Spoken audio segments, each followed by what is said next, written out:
bukeye bwaho ibi byose wabikoze ryari leah? Njye nibwiraga kuri buntegereza.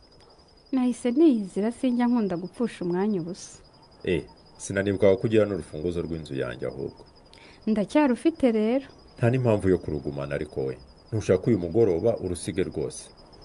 Ahubwo se telefone yanjye nta telefone yanjye umboneye leah? Telefone yawe iyo telefone ufite se yanjye leah? Yagukomana. Ese nk'ubwiye gucika ikitura hasi kameneka si wowe wari kuba uyimeneye kiri?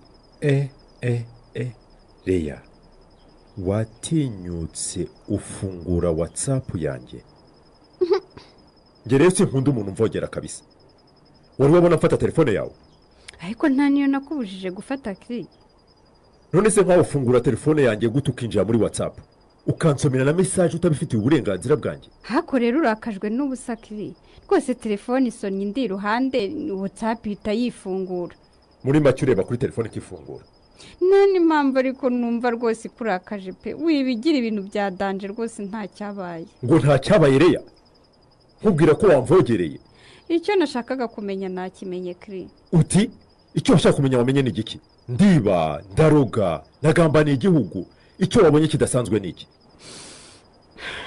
Ariko kiri waretse kunyuka inabi koko. Winyigiraho gutyo se nyine.